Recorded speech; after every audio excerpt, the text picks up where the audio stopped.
Hollywood has always known how to keep its secrets.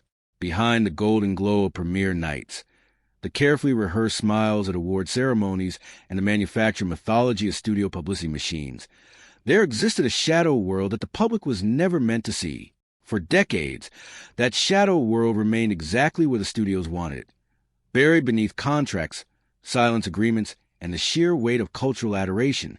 Ron Howard is not a man given to scandal. As one of the most respected directors in modern cinema, the mind behind Apollo 13, A Beautiful Mind, and Frost/Nixon, he has built a career on thoughtful storytelling and professional dignity. He is not someone who speaks carelessly or chases controversy. That is precisely what makes his reflections on Hollywood's golden era so striking and so unsettling. Howard grew up inside this industry. He was a child actor before he was a filmmaker. He watched, listened, and learned, and what he learned about the legends who preceded him changed the way he understood fame, power, and the price that ordinary people paid so that extraordinary careers could survive. These are the stories of 6 actors whose public images were monuments, and whose private conduct was something far closer to ruin. Long before the modern action hero existed, Errol Flynn invented the template. He was a man who leapt across ship decks, crossed swords with villains, and grinned through danger as though life itself were a game designed for his amusement. His 1935 breakthrough in Captain Blood made him an overnight sensation, and throughout the late 1930s, he stood as one of Warner Brothers' most bankable stars. The public loved him without reservation. What the public did not fully know was that Flynn's off-screen life bore almost no resemblance to the honorable adventures he portrayed. His personal conduct was marked by a recklessness that extended well beyond the glamorous excess the studio was willing to publicize.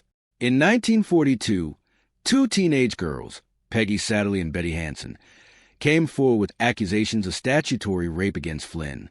The trial that followed became one of the most sensational legal spectacles in Hollywood history. Flynn's legal team, funded and orchestrated by Warner Brothers, dismantled the prosecution with ruthless efficiency. Witnesses disappeared. The studio's investment was protected. Flynn was acquitted, and his fans celebrated as though justice had been served. For Ron Howard, reading about that trial as a young man studying cinema was a formative moment. It was not the verdict that troubled him most. It was the machinery behind it, the realization that an industry could mobilize its full resources not to pursue truth, but to protect profit. Flynn continued working, continued drinking, continued living as though accountability were a concept invented for lesser men. By the time he died in 1959 at just 50 years old, his body had been consumed by decades of alcohol and drug abuse. His death was quiet and undignified, a sharp contrast to the blazing heroics he had sold the world for 20 years. Howard's assessment of Flynn was measured but unsparing. Charm, he observed, is among the most dangerous qualities a predator can possess. Kirk Douglas is remembered today as a titan of cinema, the man who broke the Hollywood blacklist by insisting that screenwriter Dalton Trumbo receive full credit on Spartacus in 1960. That act of professional courage became central to his public legacy. He was celebrated as a man of principle. The reality, according to those who work alongside him across 5 decades, was considerably more complicated. Douglas was born into genuine poverty in upstate New York in 1916, the son of illiterate Russian immigrant parents. His rise was powered by ferocious ambition and undeniable talent. But that same ferocity, by numerous accounts, made him a deeply difficult and at times frightening presence on film sets. Crew members described sudden eruptions of rage that left professionals shaken. Directors who clashed with his vision found that disagreement carried real professional consequences. His need for dominance, according to colleagues, did not switch off when shooting wrapped. The most serious allegation connected to Douglas's name emerged years after his peak career, specifically from Lana Wood's 2018 memoir, in which she alleged that Douglas had raped her sister, actress Natalie Wood, when Natalie was just 16 years old. The claim was devastating, and though Douglas never faced legal consequences, it resurfaced around the time of his death in 2020 and prompted a significant reassessment of his legacy. Ron Howard, reflecting on Douglas's career, pointed to a pattern that recurred throughout Hollywood's golden age. The studio system was not designed to expose powerful men. It was designed to protect them. The honorary Oscar Douglas received in 1996 was greeted with applause. Howard watched it differently, as the final performance of a man who had spent a lifetime constructing a version of himself the world would accept. Not all of Hollywood's darkness involved violence in conventional sense. Some of it was quieter, colder, and in its own way just as destructive. Faye Dunaway represented a particular variety of cruelty, the kind exercised through ego, control, and the deliberate humiliation of people who had no power to fight back. Her talent was never in question. Bonnie and Clyde in 1967 announced her as a force of nature. Chinatown in 1974 confirmed her as one of the finest screen actresses of her generation. She was magnetic, precise, and deeply intelligent as a performer. Off camera, however, the stories that accumulated around her career painted a portrait of someone who treated her working environment as a personal theater of dominance. Assistants were reportedly reduced to tears with regularity. Makeup artists worked under conditions of constant anxiety. Crew members on multiple productions described a culture of fear that formed around her presence. The production of Mommy Dearest in 1981, a film about the alleged cruelty of actress Joan Crawford toward her own children, became particularly notable because Dunaway reportedly modeled behavior on set that mirrored the character she was playing.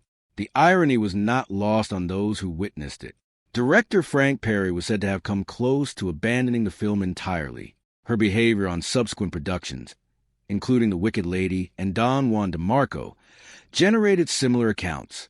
By the early 2000s, the cumulative weight of her reputation had made her effectively unemployable at the level she had once occupied. She was fired from a Broadway production in 2011 and publicly blamed everyone involved except herself. Ron Howard, speaking about Dunaway's trajectory, made an observation that cut to the heart of what her story represented. Talent, he noted, does not excuse the trail of damage a person leaves behind them. The people she diminished were real. Their experiences were real. And the industry's decades-long tolerance of her conduct reflected a broader failure to take seriously the harm inflicted on those without enough power to complain publicly. John Wayne was not simply an actor. He was a cultural institution, a walking embodiment of a particular vision of American manhood that tens of millions of people embrace without irony or skepticism. Born Marion Morrison in 1907 in Iowa, he constructed, with considerable help from directors like John Ford, one of the most durable screen personas in cinema history. The swagger, the drawl, the physical certainty, all of it added up to an image that felt, to his admirers, like bedrock. The reality was considerably more troubling. On film sets, Wayne's authority was maintained through intimidation. Technicians who made mistakes were publicly humiliated. Actors who challenged his approach found that his influence extended well beyond the set. He was not simply difficult. He was, by multiple accounts, a man who used power the way some men use weapons. His personal beliefs compounded these professional behaviors. Wayne was openly contemptuous of social progress. His now notorious 1971 interview with Playboy magazine remains one of the most remarkable documents of celebrity prejudice in American history. In it, he expressed dismissive and dehumanizing views about Native Americans, Black Americans, and anyone who challenged the social hierarchies he found comfortable. He used his platform not to reflect the full scope of American experience, but to reinforce the narrowest and most exclusionary version of it. Ron Howard, who studied Wayne's performances at USC, has spoken about the strange and disorienting experience of watching his work with full knowledge of what lay beneath. The performances contain real power. The Searchers in particular remains a genuinely unsettling film. But as Howard noted, part of what makes it unsettling is the suspicion that the character's contempt was not entirely performance. Wayne died in 1979 still celebrated, still defended. His worst qualities largely excused by the generation that had grown up worshiping him. The myth, Howard reflected, outlasted a man who never deserved it quite as completely as the myth suggested. Of all the figures Howard has reflected on over the years, Roman Polanski occupies a category of his own, because Polanski's case is not a matter of rumor, allegation, or historical reinterpretation. It is a matter of public record, legal admission, and decades of institutional complicity. In March 1977, Polanski was arrested for the sexual assault of Samantha Geimer, a 13-year-old girl, at a property in Los Angeles. He pleaded guilty to unlawful sexual intercourse with a minor. Before sentencing could be imposed, he fled the United States and relocated to France, where extradition was not available to American authorities. He has never returned to face the consequences of his own admission. What followed was one of the most prolonged and morally corrosive chapters in Hollywood history. Rather than treating Polanski's flight as the act of a guilty man evading justice, which is precisely what it was, significant portions of the industry continue to honor, celebrate, and defend him. He continued directing in Europe. He continued receiving critical acclaim. And then, in 2003, the Academy of Motion Picture Arts and Sciences awarded him the Oscar for Best Director for The Pianist.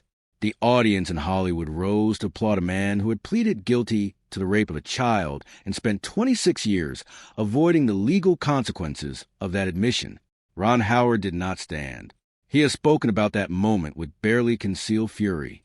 Samantha Geimer, who has in subsequent years made her own complicated peace with her past, though never excusing what was done to her, was 13 years old in 1977. She is a real person. Her life was altered by what Polanski did, and then altered again by the very public nature of the subsequent decades.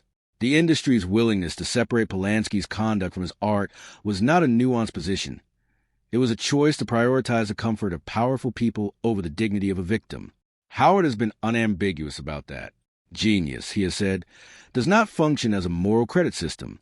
Creating beautiful work does not entitle anyone to harm a child and walk free. Mickey Rooney is perhaps the most complicated figure in this group because his story contains genuine tragedy alongside genuine cruelty, and because the line between victim and perpetrator shifted across his extraordinarily long life. He was Hollywood's first true child superstar. By 18, he was the highest-paid actor in America, a phenomenon whose energy and talent were seemingly boundless. MGM packaged that talent with surgical precision, and the public responded with the kind of devotion usually reserved for natural wonders. He represented something optimistic, something purely entertaining, in an era that desperately needed both. But stardom on that scale, absorbed before a person has developed any psychological defenses against it, tends to deform. Rooney married 8 times. He was chronically unfaithful. He gambled away fortunes. He treated people who loved him with casual cruelty that those people remember for the rest of their lives. Ava Gardner, one of his early wives and later one of Hollywood's greatest stars herself, described their marriage in terms that make painful reading. Judy Garland, his longtime professional partner and close friend, hinted in her own private reflections that Rooney bore some responsibility for the toxic environment of their MGM years, an environment that contributed to her addiction and eventual breakdown.